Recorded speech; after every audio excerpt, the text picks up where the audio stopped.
Stock City Trail, one time.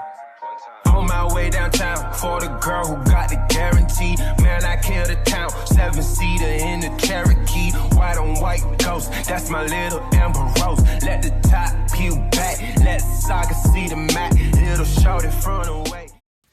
So what's cool about these is that everybody knows somebody who had one or had one themselves at some point. This is a 1976 model. This thing's been around forever. It's going to be 50 years old this year. And it's owned by one of my really good friends, Frankie. Shout out, Frankie. And it is here. Well, it's fixed now, but originally it was here because it could not start.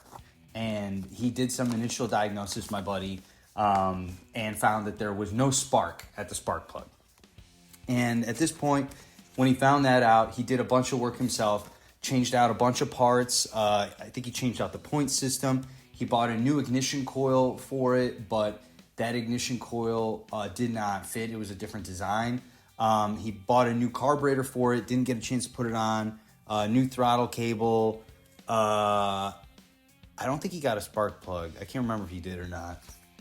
And I don't know if he did new wires or not, but basically just a bunch of parts. Anyway, it got here and it would not spark. So the initial diagnosis, and then also the seat was torn up, and he wanted some like maintenance and stuff done to it as well. So first things first, we had to figure out why it was not starting.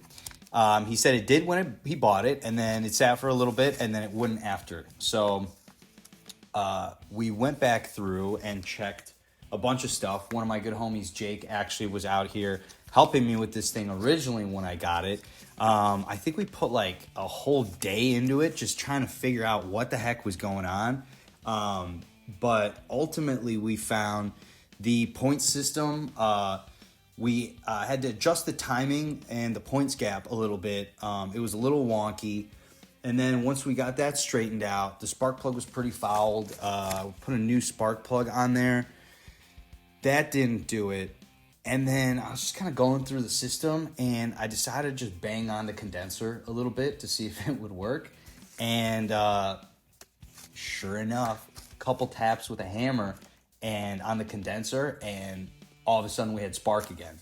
So after that, it started becoming an endless game of chasing down a bunch of issues. Getting the timing set right because it was all messed up. It was leaking a lot of oil. It was leaking fuel out of the petcock. It wasn't getting any fuel initially. So even though we were getting spark, we couldn't get it to actually fire over. Check the compression. The compression was good. We replaced the condenser, put a genuine Honda condenser on there. Ended up rebuilding the carburetor. He had purchased an additional carburetor that was an aftermarket one. It was a different model than the one that was already on there, which was a genuine Honda one. And I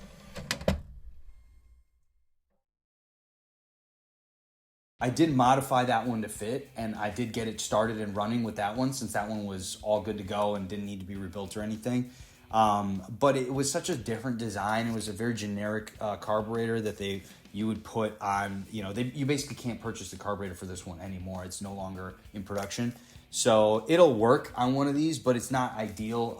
It's used in a lot of small engine, like gasoline 4-stroke engines, essentially. So it's kind of generic fit. You could tune it a little bit, but it's just not really what the engine was designed for. So since we had the original carburetor, went ahead, ordered a genuine OEM Honda rebuild kit for it, rebuilt the carburetor, rebuilt the petcock, which was leaking really bad. And then finally, at that point, got it running. Called him up, said, hey, your shit's running. And then he's like, oh yeah, by the way, could you fix the headlight? Because the headlight's not working. And I was just like, oh my God. So then we went into the headlight. The wiring diagram essentially ended up, I was going through for like 4 hours trying to figure out what the heck was going on. There was only 3 wires, but it just seemed like really weird because it seemed like one of them didn't really go anywhere. So I brought my dad in. He ended up like taking a look at it, and one of the wires needed to be unplugged, essentially. They were I don't know why it was on the diagram or why they originally had that wire in there. In my guess, it was just a generic headlight switch that Honda used. And they had 3 wires that went off of it. And this particular model only needed 2 since there was no high beam. There was just one single low beam. And if you connected that other wire, it would, I think, ground out the whole system. So by leaving it disconnected, it ran properly. Then it had to retune the carburetor. Now that the headlight was putting like an additional load on the engine, make sure that that was all running right. And sent off the seat to an upholstery shop out here, Riverside Upholstery, out in Elgin. They're awesome. They did a great job on the seat. I also repaired the fiberglass. This whole thing was split and cracked into 2 pieces. This back clamshell piece here. So went ahead and re-glassed that back together. It's stronger than new. I mean, you can see it's in one piece and really nice now. It's not perfect, but he didn't want it perfect. He just wanted it kind of cleaned up and in good rideable condition. Every single one of these tires is a different size. Every single one of them. So, you know, there's some things that it still needs. But ultimately now, it runs good, idles good. We did an oil change on it. It's got a new seat. Reglassed the body work on it. Fresh plug, fresh gas. Topped it up with some ethanol-free gas, so it's good to go. Whenever he's ready to use it, it can sit outside. It's ready to store. And I think that's it. The previous owner drilled out a penny, literally a penny, for the crush washer on the drain plug for the engine. So it was leaking a ton of oil out of there. And then the other washer was completely incorrect as well. So it was leaking a bunch of oil out of there. Put a brand new proper crush washers on there. Torqued those back. Put oil in it. It's still leaking some oil, but it looks like it's leaking a little bit of oil externally out of the head gasket now. So at this point, it runs fine. It's just leaking a little bit. We're going to give it back to him. This was a pretty huge, huge RO. Next year or something if he decides to keep it and not sell it, because it's a good runner now.